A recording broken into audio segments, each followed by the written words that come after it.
Arizona, Colorado, Indiana, Michigan, New Jersey, Tennessee, and Virginia. Listen up. WynnBET is now live in all these states, and the excitement of Wynn Las Vegas has finally landed in online sports betting and casino play. From boosted parlays to live in-game offs on every major sport, WynnBET gives you the tools to win. Sign up today for your risk-free $1,000 sports bet. Download the WynnBET app now or visit wynnbet.com to start winning.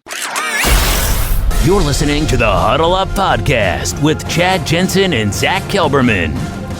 Join Broncos Country's deep divers at milehighhuddle.com and sound off. And now it's time to drop some knowledge. Lots to talk about, guys. Welcome in to the Huddle Up Podcast, presented as always by Mile High Huddle, powered by Blue Wire Podcasts. I'm your host, Chad Jensen, and with me is my fellow football priest. You know him, you love him, Zack Kelberman. Zack, today we learned that for the first time in his young NFL career, Javonte Williams missed a regular season practice. I know you had the report for us. Tell fans what the Broncos are telling us about the injury.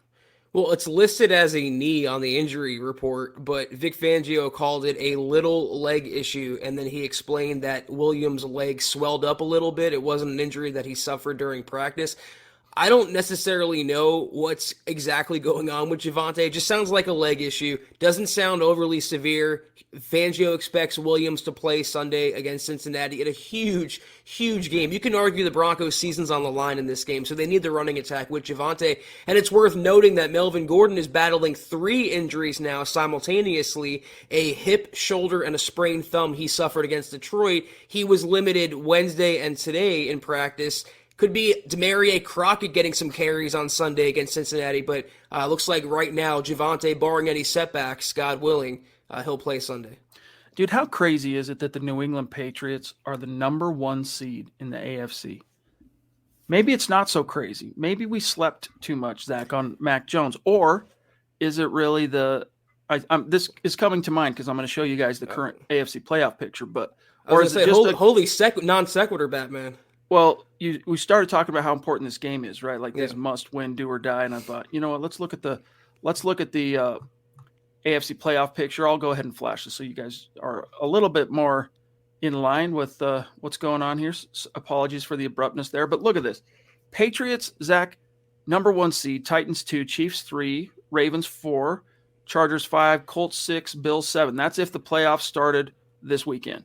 But fortunately, they don't. And here are the teams on the bubble. You got the Browns at 8, the Bengals 1 slot ahead of the Broncos at 9, and then there's your Denver Broncos. So they've climbed 2 spots.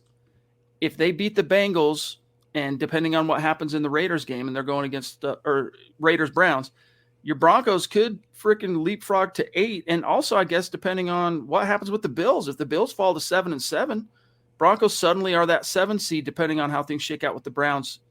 It's exciting. That's what Zach's talking about, it, how important this game is, because this guy, your opponent, 1 slot ahead of you in the power rankings, AFC-wise. Listen up, Broncos country. TickPick should be your first choice to buy football tickets because they save fans money by never charging any service fees ever. TickPick is the exclusive ticketing partner for the Huddle Up Podcast and the Blue Wire Network. Denver Broncos football is finally back, and there's no need to exhaust yourself searching all over the internet to find Broncos tickets anymore, because TickPick, that's TickPick, is the original no-fee ticket site and the only one you'll ever need as your go-to for all NFL tickets. TickPick got rid of all those awful service fees that the other ticket sites charge, which lets them guarantee the best prices on all of their NFL tickets. Don't believe it? If you can find better prices for the same seats on another ticket site, TickPick will give you 110% of the difference in the purchase price. That's right, guys. When we were searching for tickets for the MHH meet and greet for Week 3 at home, Broncos versus Jets, TickPick had us locked down. So visit tickpick.com/huddle today and use the promo code HUDDLE to save $10 on your first order of Broncos tickets. What's so important about it, too, is you can't lose the head-to-head against Cincinnati and Cleveland, mind you, and for now Las Vegas, and expect to creep in to the wild card picture. So the Broncos have to have this game. But getting back to your original statement about New England being the top seed, you guys think I'm an idiot or whatever for saying coaching, and it matters, but you put Mac Jones in New England, he thrives there. That's why they're the top seed. They're winning in a game where he throws only 3 passes because they have premier GOAT tier coaching in Belichick and McDaniels. He wouldn't have thrived anywhere else. And I don't think the Patriots would have that record with any other quarterback. It was a match made in heaven, but a match goosed along by really, really, really good coaching. Listen, we want the Denver Broncos to go as far as this season will let them. But the storylines galore that could be in store for the NFL if it's the Patriots and Bucks in the freaking Super Bowl, man. Because look at this. The Bucks currently are number 2 seed with the Packers at 1. I mean, Aaron Rodgers sleeps on the couch for the entire offseason, shows up day before the regular season, and the Packers are 10-3. That's how freaking good this guy is. Bucks Cards at 3. That's a huge surprise, right? That they are a 3-loss team this deep into the season. Cowboys 4, Rams 5, Niners 6. Niners, so they're hanging. Washington, look at old Ron Rivera, man, making some hay while the sun's a-shining, and then a slew of teams. And the Falcons, Scott's Falcons are hanging in there. That they still got a shot. Their shot's about as good as the Broncos, let's be honest. Coaching, Arthur Smith, rookie coach. They have a rookie general manager as well, and Terry Fontenot, an aging Matt Ryan, no Calvin Ridley. They're having Cordarrelle Patterson having a breakout season at freaking running back, looking legit. That's a product of really good coaching. So there's a common thread here, Chad, and I want the Broncos to get on that thread, and I don't think they'll do it with Fangio. Another non sequitur. Yep. Tonight is the night of non sequiturs. This is how we roll today, and we're happy to do so. Casual Thursday, baby. We're stoked to have you guys in the room with us, so appreciate each and every one of you. Back to the topic at hand that I so rudely kind of, went stage left on, Javonte Williams. The Broncos, this wouldn't necessarily – what's up, Travis? Don't worry about stars, buddy.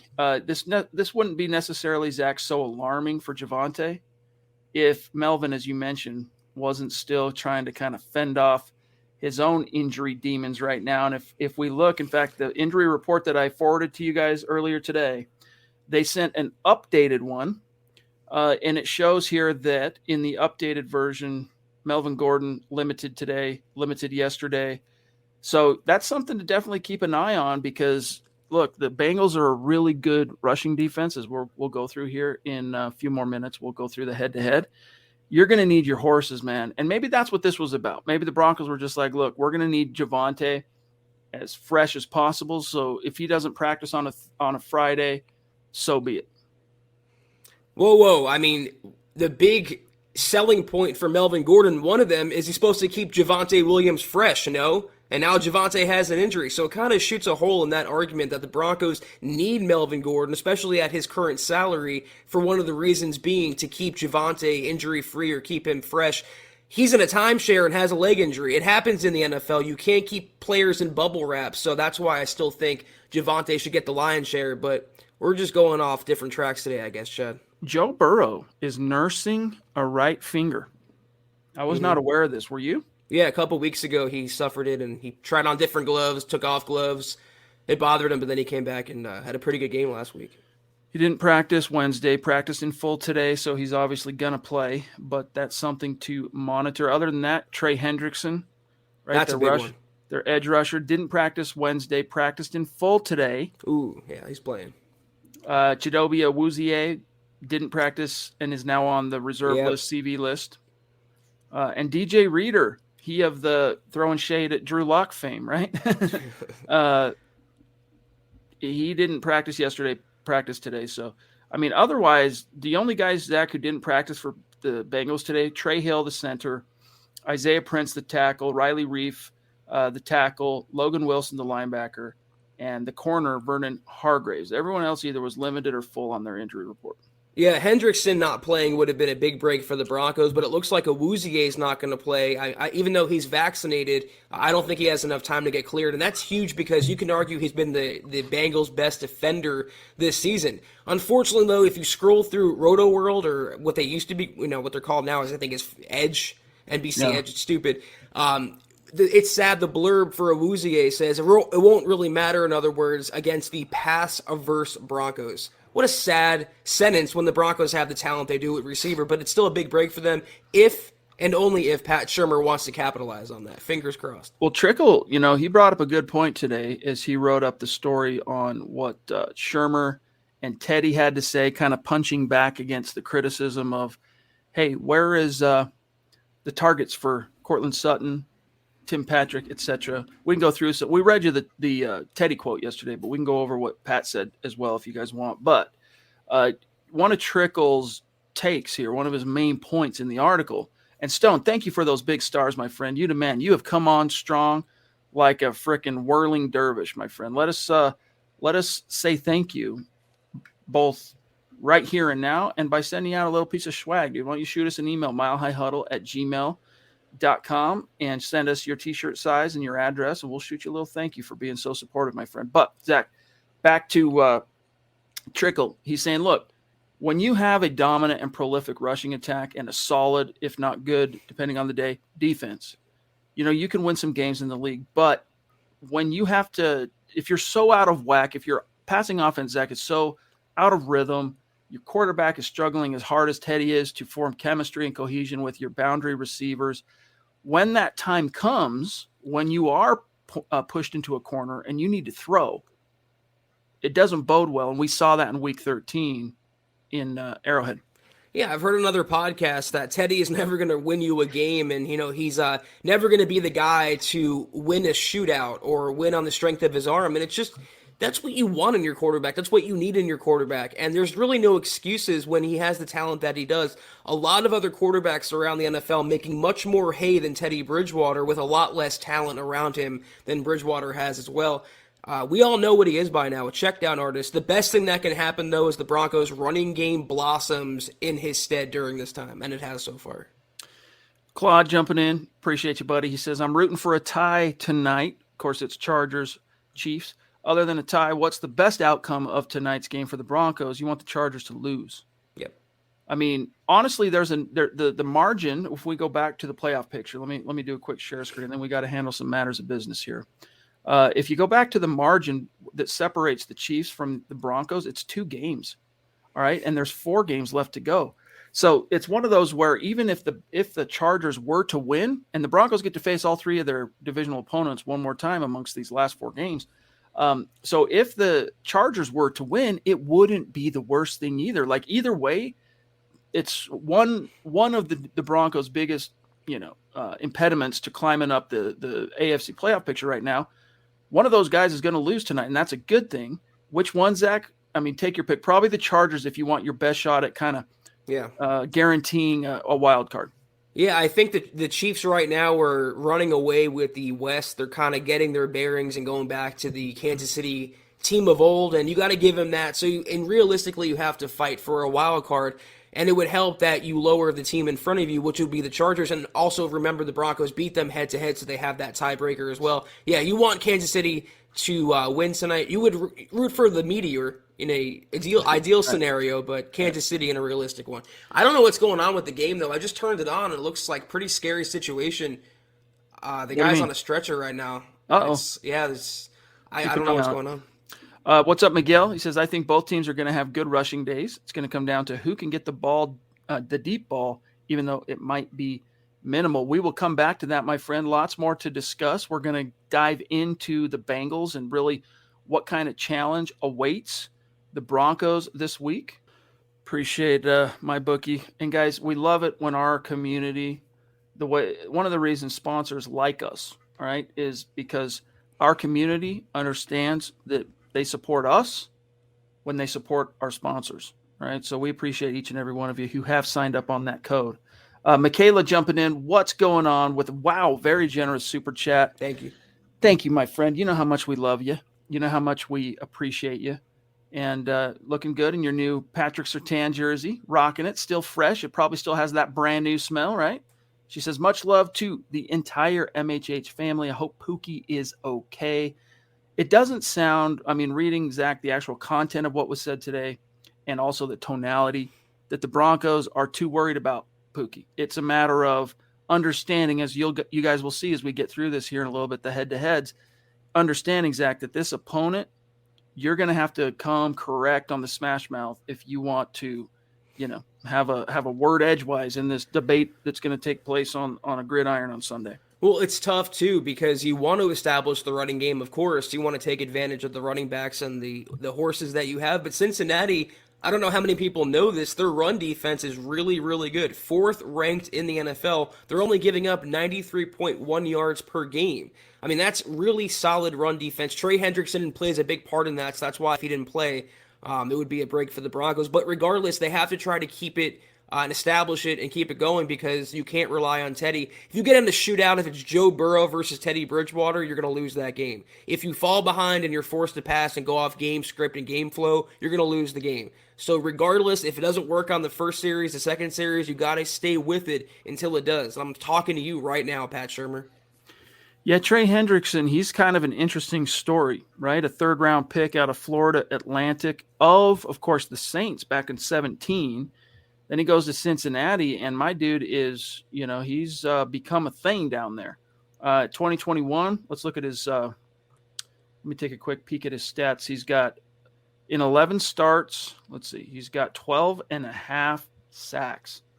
That doesn't count his QB hits, which are 20, and his total pressures and whatnot, right? So this dude, Zach, is a whirling dervish, and the Broncos O-line, irregardless of which tackle ends up being tasked with having to take him on most, they're going to have their hands full. And yes, Miguel, as we mentioned, it's that deep ball. It'd be nice to see Teddy deploy it every once in a blue moon, if nothing else, but to keep the defense at least semi-worried that you might do it again. What deep ball? The only time he attempts one is down the sideline, and usually it's off the receiver's fingertips or it's a catch, and it's a 50-50 proposition whether they complete that. How often have you seen a true deep ball 30-plus yards down the middle of the field, a seam stretcher? Very rare. I don't think Teddy can throw that. I don't think he wants to throw that, and worst of all, I don't think the Broncos want to throw that. I don't think they want to go that long. Pat Shurmur had a really, really interestingly bad quote today in his presser. Nothing new there. It happens every single week. But he said twice, I want to score one more point than the opponent. And then he defined that's a win in true John Madden style, Chad, because we didn't know that scoring more than your opponent equals a victory. But I think that's telling and revealing as to the mindset of the Broncos. That's the margin of error that you want is 1 point. That's the mindset you want to have, is barely squeaking by someone, not blowing past them. That's the whole problem right now, and that's permeating throughout the facility in Dove Valley. Michael, it is great to see you, my friend. Hope all is well down in Tucson. Shout out to Clayton, who became an official Facebook supporter, a subscriber today, ponied up the $5 a month. So thank you, Clayton. Remember, you, like all of our other supporters, now get access to our premium VIP podcast content, which for the rest of this month and probably early January is only for paid Facebook subscribers. So appreciate you doing that, my friend. If you guys want to join Clayton, go to the Facebook page, facebook.com/milehighhuddle. There's that big blue button at the top. Become a supporter. You're in like Flynn. Shout out Travis. What's going on? Yeah, it doesn't seem like it's too serious as far as Pookie, but we're going to keep an eye on that, boys and girls. Let's see what else we got here on people's minds before we dive into some head-to-heads, because this is where, these games, man, they're meaningful. So as we start analyzing these head-to-heads tonight and each game remaining in this season, like, it becomes even more meaningful. We got one. Let's see. Kayaka. Let me see if I can grab him. Here he is. What's going on, big dog? Great to have you. Thank you for the super chat. I'm about done with Zach's hate for Merlot. Bro, just admit you don't like MG3. It's totally okay. Always so negative. I'm elated we have him, and I hope he stays. LOL. Much love to my brother, Zach. So you're calling me a hater, but calling him Merlot. Okay. Here's the thing with Melvin Gordon. I guess sometimes tonality, okay? Tonality. Oh, man. I'm not saying it again. I don't hate the player. I don't hate the person. I hate the contract. I like Javonte Williams. They drafted a running back in the second round. I like to see him be the face of the backfield. No problem, Melvin Gordon, a little overpaid, and a good but not great running back. That's my opinion, and I think it's pretty level-headed and reasonable. I'd be curious, though, Kayaka, in your opinion, and I'm really asking this. What is he, Zach? The 8th highest or 9th highest? He's either 8th or 9th. This I know because we just checked it out earlier this week. do you view Melvin Gordon, Kayaka, as the 8th or 9th best running back in the league? I'm just curious. Hit me up. Tell me where you stand on that. Jermaine, what's going on, my friend? Hey, that's 2 nights in a row we've had Jermaine throwing down. Thank you, brother. He says, we got the best 3 wideouts in the league. Put Wilson or Rodgers back there. 4,000-yard pass, 40 to 45 touchdowns. Yeah, that's one of the things, Zach, and I think one of the reasons why fans are so frustrated right now. Because on one hand, yes, when you hear Teddy Bridgewater talk about, hey, we're winning. No, you won this game. You lost the one before. You won the one before. You lost the one before that. It's, teeter-totter, but winning is important, all right? But you really are squandering some formidable talent there. I mean, you can argue that the most, outside of Pookie right now, the most explosive talent you have on that offense is not being used. In what world does that make any sense? I mean, you're winning games, and Detroit notwithstanding, most of these games that you do win, sitting here at 7-6, is it 7-6? Yes, 7-6, are by the skin of your teeth. You're barely winning, and yet you have these weapons that you just showed love to. You just paid them big money, and since week 8, all right, that was the Washington game, and that obviously was also the game, Zach, that Jerry Jeudy returned to the lineup. Courtland Sutton's been targeted a grand total of 20 times. Week 8, week 9, week 10, week 11, bye, week 13, week 14. I mean, that is shameful. But what did Pat Shurmur say today about Courtland Sutton? He was asked about his performance, and this is what Pat Shurmur said. Performance in recent weeks, he had 1 catch for 9 yards against the Lions in a 38-10 victory. And Pat Shurmur said, well, he understands what it takes to win and help the team win. That doesn't answer the question. It doesn't summarize his performance. It deflects away from that. He's not getting Courtland Sutton involved, and not really getting Tim Patrick involved for that matter either. So you're I don't want to say overpaying, but you're paying good money to 2 premium receivers, and neither of them are making huge game-altering impacts every single week. I know you want to establish the run, but you can do both things at the same time.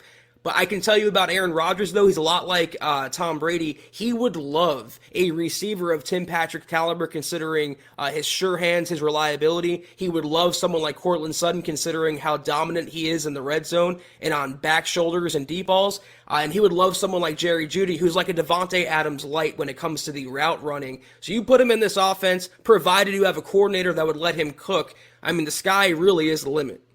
Definitely. There's a good analysis that was done earlier this week by Tom Hall at milehighhuddle.com, kind of weighing the pros and cons of each quarterback. Like if either Wilson, let's just assume for a second that the wild rumors are true and Wilson and Rodgers are out of their respective NFL cities in the spring, which one would make the most sense for the Denver Broncos? It really boils down to how much do you value that 33 years old component of Russ? The fact that he is significantly younger. However, Zach, the thing that he brings up, one of the many things Tom brings up in that analysis is that while he might be younger than Aaron Rodgers, he's also been a rusher a lot more. I mean, Aaron's always been a solid scrambler, and he's picked up his fair share of rushing yards, but Russell Wilson has been a rusher, right? Like he's taken a lot of, most of the time, he's savvy enough to kind of make sure he doesn't take big hits, but there's just less tread, I think, on those tires than the average 33-year-old quarterback.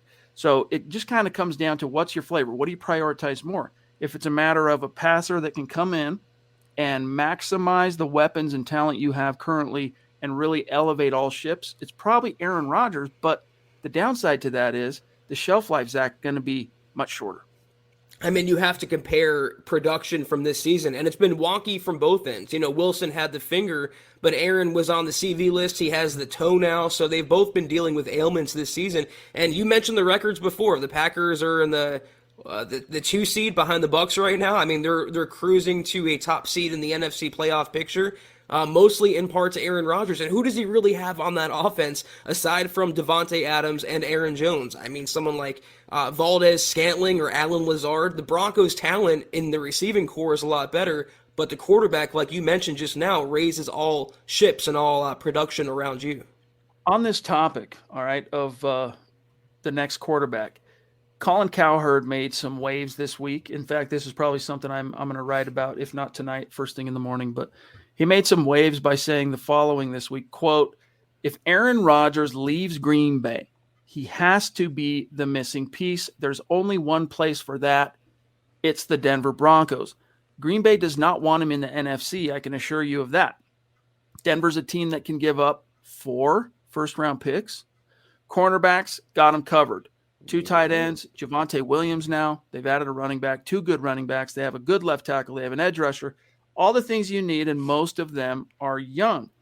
Now, look, we've pardon me, Zach, we've clowned on Colin Cowherd for some of his takes over the years, but he's also a guy that actually has been right on more than one occasion. What's your read on what he has to say there about Rodgers? Well, did I hear that correctly? 4 first-round draft picks? Because then I want to clown on him a little more for that. No way in hell am I doing that for a 38-year-old, whatever he is, 39-year-old quarterback. No way. I would give up 2 for him, but not double that. And I don't think George Payton will as well. But I made the same point when it came out a few weeks ago about Rodgers' trade interest and Russell Wilson. Both those teams would want those quarterbacks out of the conference. And someone like Wilson, who was connected to him? It was the Saints, it was the Giants, and the Broncos. 2 of those 3 teams are in the conference. The only one that's out of the conference is Denver. So I agree with Cowherd in that sense, but compensation still way, way too much. 4 first-round picks. I mean, if this was like a 22-year-old Aaron Rodgers or however old he was, what was he, like 25 when he won the Super Bowl, that 2010 season? 4 first-round picks. I could hear someone say that with a straight face. 30, soon to be aged 39, Aaron Rodgers, 4 first-round picks. I mean, no. I'm sorry, no. And thank you, by the way, Andrew. You demand just love for that dub. You demand, dude. Thank you very much. George Fox says, "If we want Teddy to put the ball down the field, I don't think he will, because as we have seen when we send him the ball downfield, it's either over or under, not offended. Are they on target? Denver Broncos for life. Thanks for all you do for us fans. You got it, buddy." Look, being as what's the word? I'll steel man Teddy, all right? Teddy's strengths are his intangibles: football brain, leadership, relative calm and poise in the pocket. Those are his calling cards. That's what, and one of the reasons why coaches love him so much is, he's a lot like them in that sense. He knows a lot, poised in the pocket. But what you lose with Teddy is he has, I would say, just this much above average athleticism for an NFL quarterback. And the arm talent is just I shouldn't say non-existent, but as far as NFL caliber arm talent, I mean, it's nothing to write home about. And then you start talking about the deep ball, Zach, his deep ball accuracy. Like, I'm not going to pretend that I was some Teddy Bridgewater expert as far as all of his film before he became a Bronco.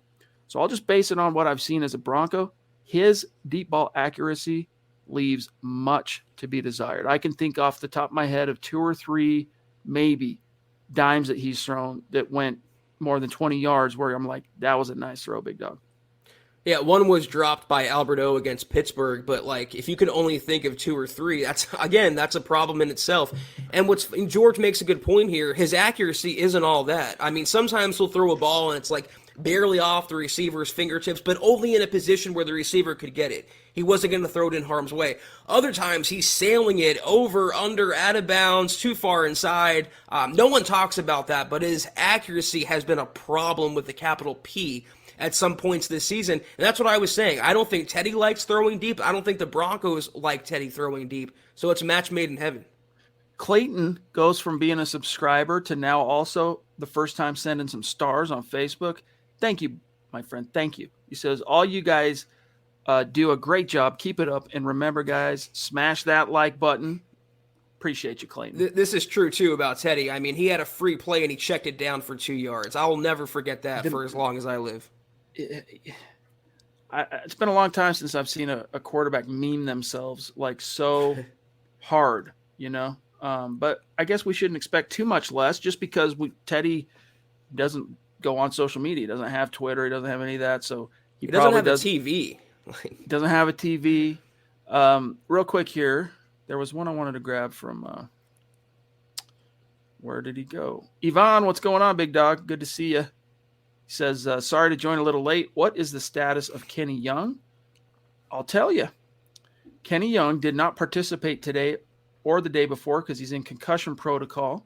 And what Vic said about Kenny Young, let me find it here. Quote, well, is he progressing well in concussion protocols? In other words, coach, is there a chance Kenny Young will be spit out of protocols in time to start on Sunday? And this is Vic's reply, quote, he is progressing. I don't know if he's progressing fast enough. We'll see. So we don't know. All we can know is, today's Thursday. Yesterday was Wednesday. That in and of itself is progress. Is he any better? Couldn't tell you. We don't know.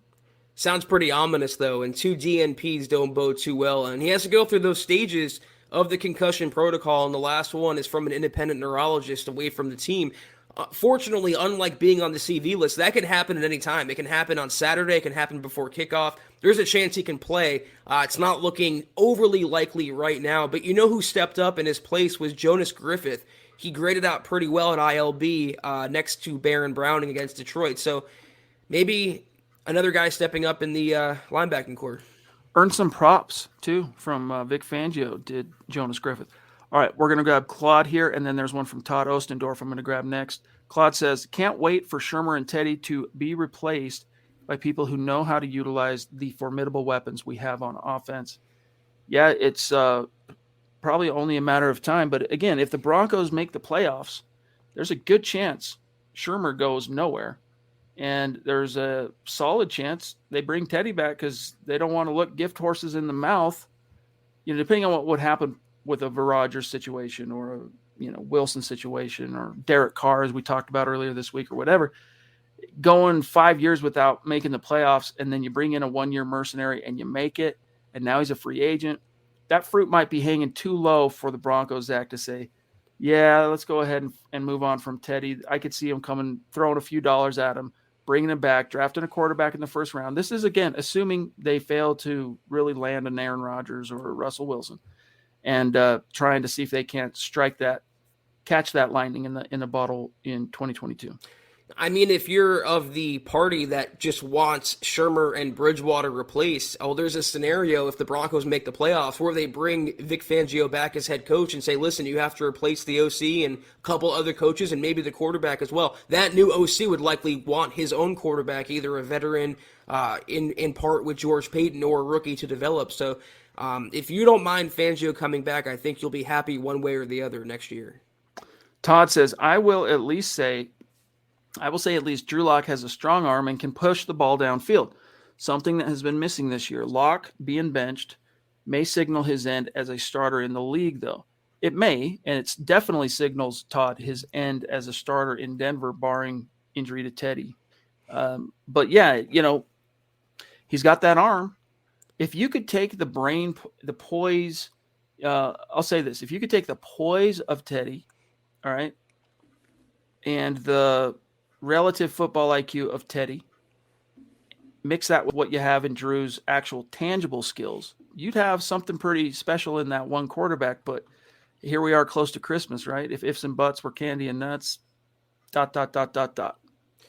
Yeah, I think Locke is on the same path as a Marcus Mariota, where he was written off as a starter and he goes and he's a backup somewhere and he plays well in spot duty. Then the coach says, maybe he can play again, and he gets another shot. What he does with that shot is anyone's guess, but I know you agree with this. I want to see Drew Lock in another system to see what he can do, given an opportunity. If he can't play, he can't play, but let's find out.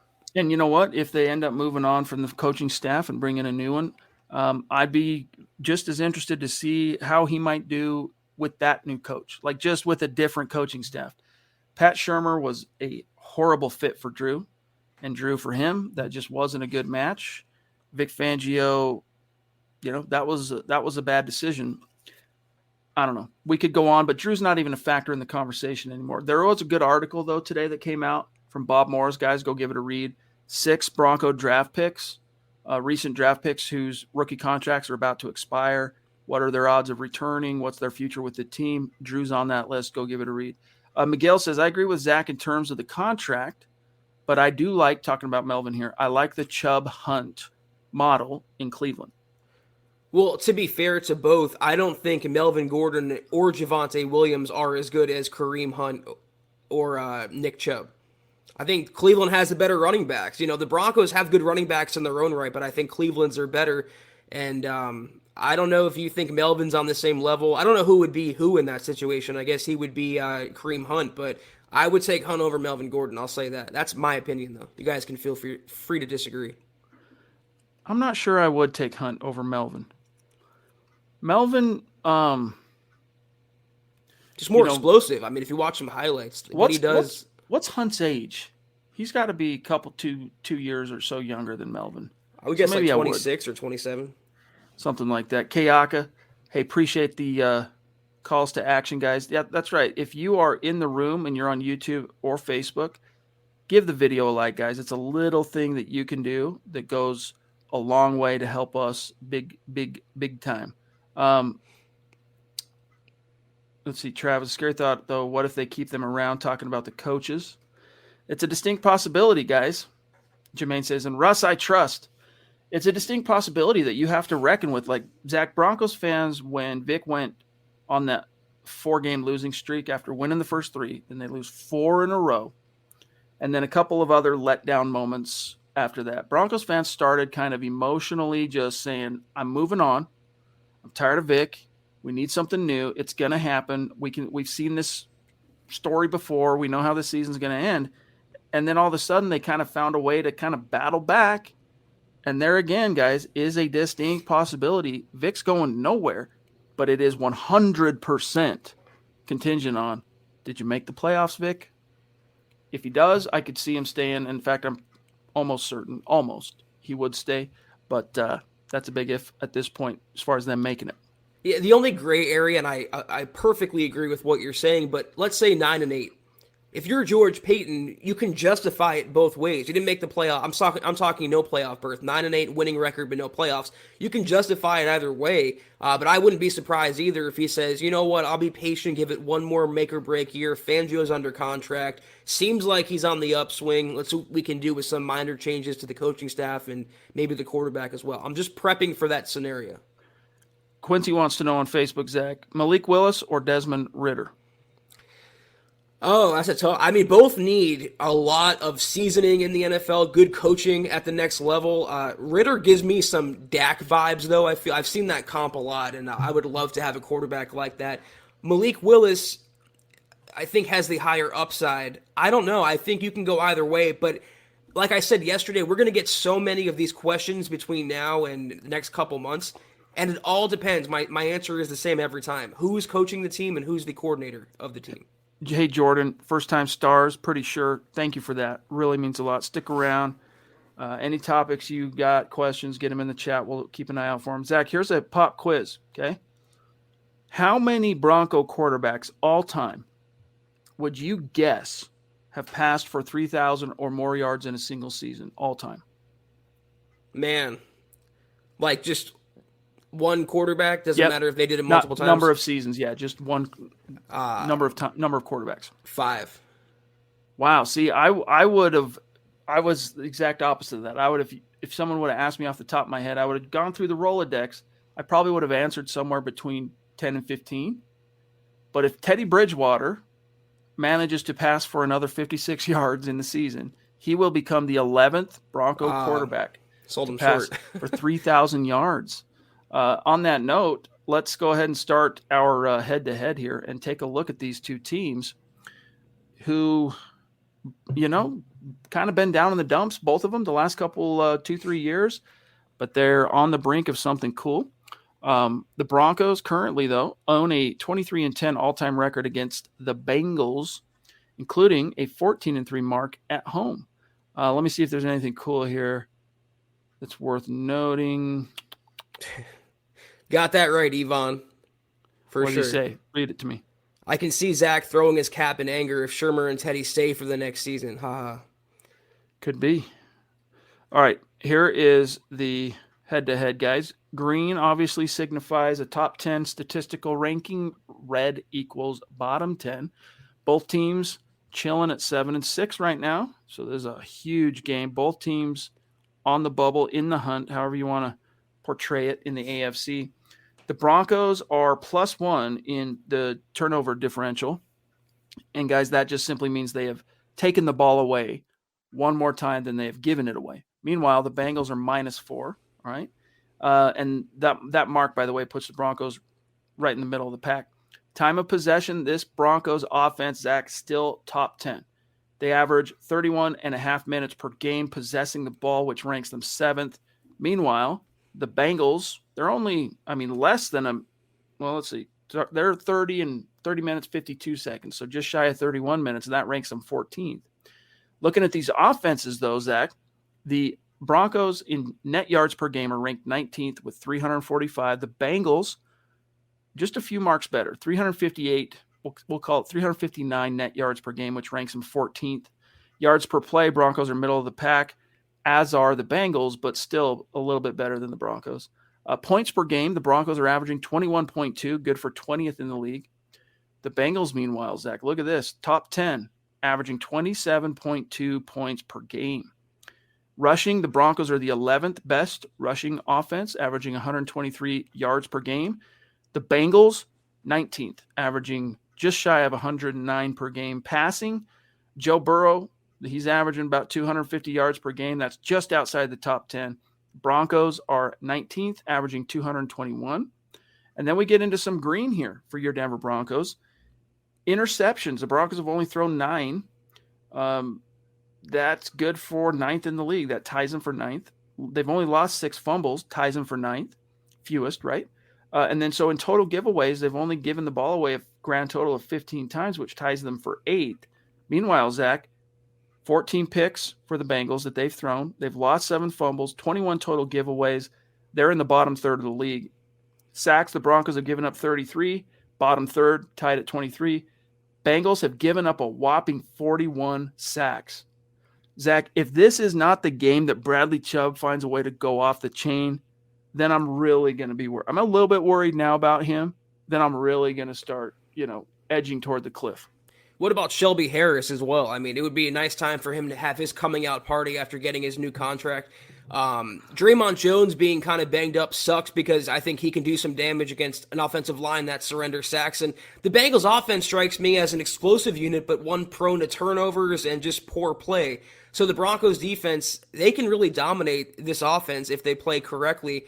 It's good to see the Broncos offense, though, got out of the doldrums on third down and in the red zone. They were among the bottom a couple weeks ago. Now they're 17th and 19th, so I think that's encouraging. Well, when you go 5 for 5 in the red zone in one game, that's going to bump your numbers. And they were solid on third down. I'll go back to week 14 really quick. They were significantly better on third down against the Lions. The Broncos went 8 for 12, Zach, on third down. So that's 67%. So obviously that's almost double what their season average was. So they did climb precipitously on third down. They're now ranked 17th. Red zone, they're 19th. Meanwhile, the Bengals, they're not any good on third down either. I should say, no, that's accurate. They're not any good, but they're actually ranked middle of the pack. But in the red zone, my dog, Joe Burrow, finds a way to freaking hit the pay dirt. He finds a way to pound it home. They're ranked 8th in red zone efficiency, Zach, scoring touchdowns on 63% of their possessions that go inside the opponent's 20. Helps to have Mixon down in the red zone. The defenses are playing the pass, and you have a running back like that. It helps a lot. So I agree with the comment that I saw. I think it was from Base Gaste who said, I'm more worried about Mixon than Burrow. I feel the same way. He's the running back that can hurt the Broncos to the edge with his speed, with his explosion. That's always been the type of player the Broncos have struggled against, and I think he can take this game over if Denver allows that. So Falling Sloth brings up a point here. Keep in mind, 4 of those Cincy turnovers were just from fumbled kicks last week, which isn't something they would normally do. Makes them seem far worse than they are.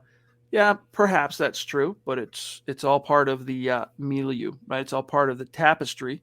We could find statistical outliers on the Denver Broncos side of things as well. But let's keep looking here. Actually, let's grab Damien first, and then we'll keep marching through the defense. Thank you, Damien, for that very generous super chat, my dog. He says, I'm shaking my head at what I'm hearing. Lynch had an arm, Osweiler had an arm, and yet we were very close to the playoffs. I'm a results-driven guy, and I get it, but karma would be spiteful if we make it to the Super Bowl. LOL. I'm struggling here. A lot to unpack there. I need the syntax maestro, dude. Translate what he's trying to say. It might not be in reference to us, but a comment maybe about Locke having a strong arm, comparing it to Lynch and Osweiler. We were very close to the playoffs. Result-driven guy, and I get it, but karma would be spiteful if we make it to the Super Bowl. I don't know that they gave up on those quarterbacks, and they had arms, and they gave up on Drew Lock. I would not say Osweiler had an arm. No, I wouldn't either. Lynch did. Lynch actually, for being a long-limbed giraffe, he had a whip, dude. He could put some mustard on the ball. He lacked utterly anything between the ears. It helped in Call of Duty for sure. Moss Def. Osweiler, though, he had a very average NFL arm and a weird throwing platform. But either way, I think what he's trying to say is, look, they had an arm. We got close, couldn't get there. By the time Peyton made it to the the second Super Bowl, he didn't have an arm. We won it. If Teddy manages to get that far, maybe that's what he's trying to say. I think you're right. Yeah, karma would be spiteful. I think you got it there, Chad. So, but Damien, you're the syntax guru tonight. It's been a few days since we've seen you in the chat, so welcome back. Thank you. We appreciate you, my friend. Let's go take a look here at the head-to-head on defense and see where these two teams measure up. So your Broncos are now 7th in net yards per game, relinquishing 325 yards. That's pretty good. Meanwhile, the Bengals, middle of the pack, 350 yards a game. What is it? I wish I had a telestrator so I can highlight net passing yards per game on Cincinnati's side and just mail it to Pat Shurmur's offense. Be like, look at that. They're 29th. They're not going to have a Awuzie, their top cornerback. Stretch them down the field. Throw the ball. Use the weapons around you. Unleash Teddy, whatever that means. But look at those numbers. 29th in the NFL, 200 and almost 57 yards per game. Only 3 teams in the league are worse against the pass than the Bengals, but only 3 teams are better than them against the run.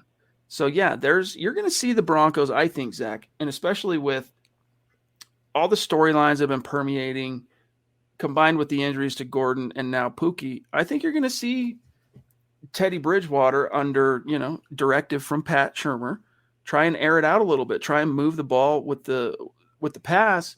How successful that will be remains to be seen. But look at this. The Broncos now, Zach, second best defense in points per game. They're only allowing 17.5. Bengals allow almost a touchdown more than that per game at 22.5. Net rushing, Broncos are top 10 as well. All right. They're, in fact, 10th.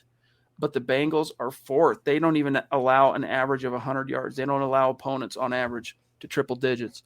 Passing, Broncos top 10. All right. Interceptions, though, these teams are almost mirrors. Right? Broncos only have 12. Bengals have 11. 10 of those picks, Zach, 5 and 4. 9 of these picks, am I getting my math right, are from Simmons and Surtain. Simmons has 5.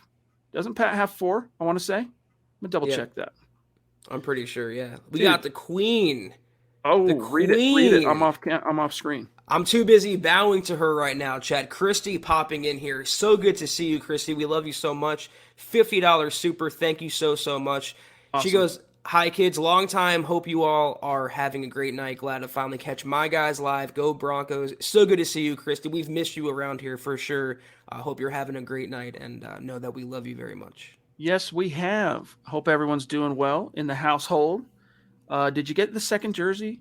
So we had a snafu on her jersey. I forget which one she won. Was it the Simmons jersey? I think she won. Yep. And there was a snafu on the sides that was supposed to come. We ended up getting the second one sent out. So let me know if that's arrived yet or if I need to track that down. But it is great to have the Queen of MHH, the original, in the house with us. Royalty. We got the Duchess and we got the Queen here tonight. Love it. All right, coming back here, 12 picks. So, yes, 9 of them, Zach, come from Simmons and Surtain. Isn't that crazy, dude? Only 3 other players, 13 games technically, into the season have picked off a ball for these Denver Broncos. Like, that's not good. And you know what the sad part is? They're paying a combined, let's see if my math is correct, $27 million this year between Kyle Fuller, Ronald Darby, and Bryce Callahan, and they're not getting the production out of that secondary. So, it's good that Simmons is earning his money and Patrick Surtain is looking like a future All-Pro, but you got to get more out of the highest paid secondary in the NFL. I'll tell you this, though. On Darby, he's really kind of stabilized over the last quarter of the season. Like, I've been modestly impressed with him. No big splash plays, but he's doing well in coverage. He's coming up and making the stops and run support. Like, I've been happy with him. I just want to see from this entire secondary, as Zach mentioned, we need to see more takeaways. We need to see more game-changing plays. And the problem is these things are symbiotic, man. It's hard for secondaries to pick off passes when the quarterback has all day long, could take a nap in the pocket, wake up, eat a peanut butter and jelly sandwich, then throw the pass. What do you expect the secondary to do? Like, They almost have to get lucky. Shelby Harris, put down the podcast mic. Go rush the quarterback, dude. Sacks, Zach, 30. Broncos are middle of the road, all right? So could be worse. They've been without Vaughn now for a minute, and they're still right in the middle in sacks. Meanwhile, the Bengals, only one team is better than them in sacking the quarterback. They have 37. And then we get to the money stats here.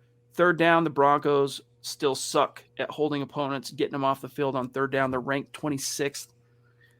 Bengals are middle of the pack, all right, modestly better in that department, but still not great. Red zone, though, the Broncos have clawed their way back into top 10 ranking and are only allowing touchdowns on just shy of 52% of red zone trips. Bengals, middle of the pack, 58.5%, Zach. Well, refresh my memory. What are the Broncos on third down on offense, Chad? If you can scroll back up. 17th. So, that's going to be a battle there. Whoever owns that down that can be an underlying factor for the game. So, the Broncos have the better defense, but it seems like Cincinnati has more game-changing plays, especially from its pass rush with Trey Hendrickson. Special teams, kind of boring, but look, Broncos are still top 10 in punt return average, which just surprises this snot out of me.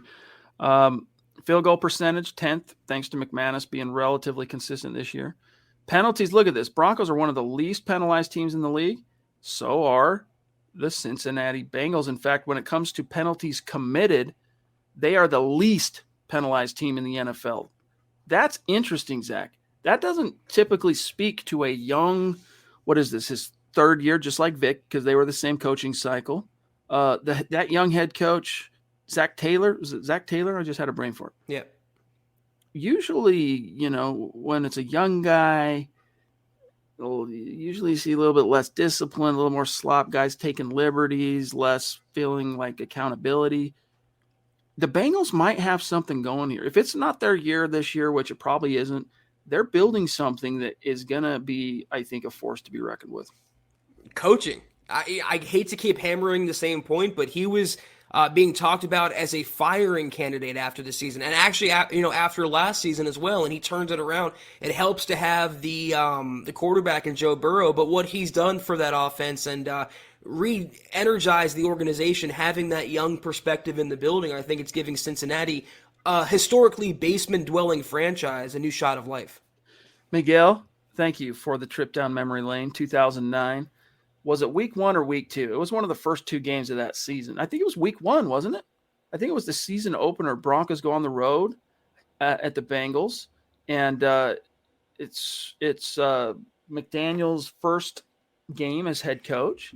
Kyle Orton under center, and it comes down to a deflected pass intended for Brandon Marshall that Brandon Stokely in a huge heads-up play scoops out, what was it, like an 80-yard touchdown. They win the game. Definitely a memorable moment. But what I remember more when it comes to Broncos-Bengals is 2015, Broncos rolled in, or I should say Bengals rolled into Denver. If the Broncos win that game, they clinch a playoff berth, and they did. And for whatever reason, I remember that game because it was against A.J. McCarron. Do you know what I remember? The last time they played, I think it was at Cincinnati. It was a VJ year. I don't know if it was 2017 or 18. Simeon. They lost that game pretty bad, if I remember correctly. No, wait a minute, because I'm thinking Simeon's 4 touchdown game at Cincy, and I think that was 2016. That was Coob, So let me think. I could have sworn they played again, maybe in 2018, and they had to have that game later in the year, and they just got they didn't show up to it. Oh yes. Maybe I'm misremembering. No. But... Hold on. Now it's bothering me. Denver Broncos. I want to say it was 2018 because Broncos were not a factor at all in 17 down the stretch. Let me take a look at Broncos. My memory is usually pretty undefeated, and I think it was 2018, as Mark's saying here. So that's always my last memory of the game. Just the Broncos didn't show up when they had to have it, like usual. Yeah, at that point in time, John Elway was having visions of bringing Mike Shanahan back. Bengals in week 13 at Bengals. You were right, 24-10. Yeah, bad game. 24-10. Okay, we're about out of time, guys. Michael, thank you, my dog. Appreciate you. By the way, Scott tried to clarify on that super chat from Damien. He's saying it takes a lot more than an arm to be successful, and that it does. It does take more than an arm. I mean, you got to have the complete package to really make it in the league, and the NFL Zach history, the books are littered with big-armed, talented guys who just couldn't put it together between the ears, and vice versa, guys who were relatively smart. I mean, Kellen Moore's a good example. That guy had Peyton Manning-esque brain, but he just wasn't the specimen Peyton was, because even though by the time Peyton came to Denver, he wasn't quite the dynamic, athlete that he had been. And while most people don't think of dynamism or even athlete when they think about Peyton Manning, as a prospect coming out in the early parts of his career, he was a big, strong, 6'5", tall quarterback, and he never had laser arm, Zach, but he was a big, strong athlete, and you never worried about him getting there. He threw a lot of ducks, but the ball got there. Peyton Manning, shout out. You can have the quarterback or you can have the coaching, but you can't have neither if you want to make a push in the playoff picture, and the Broncos have neither, I think. In terms of a championship quarterback or coaching staff with Teddy Bridgewater and Pat Shurmur, I mean, if they had one half of that equation solved, I can get on board, but, I mean, what is really the upside? That's what you have to ask yourself. Dude, I used to hate Peyton Manning. As a fan, I hated Peyton because he was the Bronco killer, man. 2 years in a row. First of all, we could never beat Peyton Manning. I don't think the Broncos beat Peyton Manning unless it was like his rookie year, 98. And I don't know if we played them in 98. Either way, Peyton Manning just would mop the floor. Those 2 years, the first two Plummer years, he gets here, leads the Broncos to the playoffs. He has to play in the wild card both times in Indy, and just absolute beatdowns, dude. Beatdowns. And fortunately, the next year, they didn't have to play the Colts. They got a first-round bye, got a home game in the divisional round, and it was arguably worse, right? You had Tom Brady and the New England Patriots, the defending world champions, coming to town, and Plummer handed Tom his first playoff loss all time, gets to the AFC title game, loses, and then ushers in basically the Cutler era. But Peyton Manning, up until that point, man, he was the killer. He was the Bronco killer. But now once he becomes your quarterback, obviously that changes quite a bit, right? It's like I never liked Aqib Talib until I became a Bronco.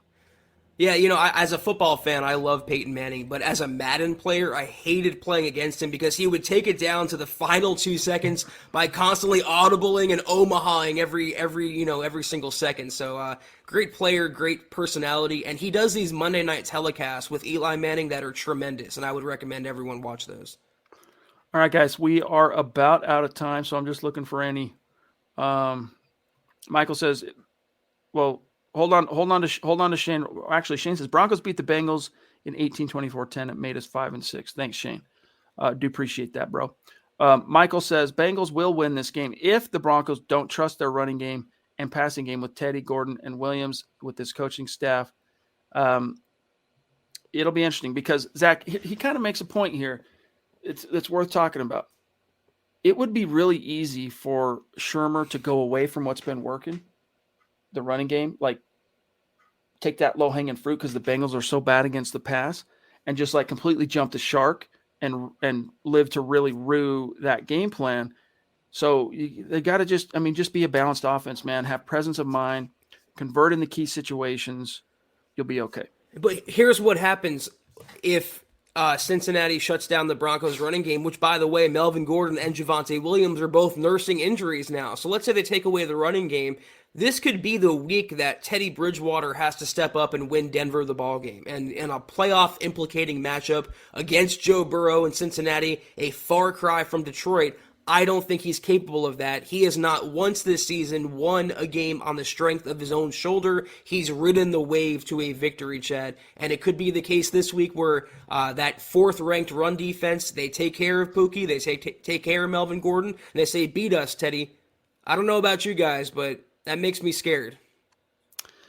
All right, guys. Mark says, Lindemood says, I threw my Vaughn jersey on the ground and jumped up and down on it after that game. Didn't hurt the jersey, though.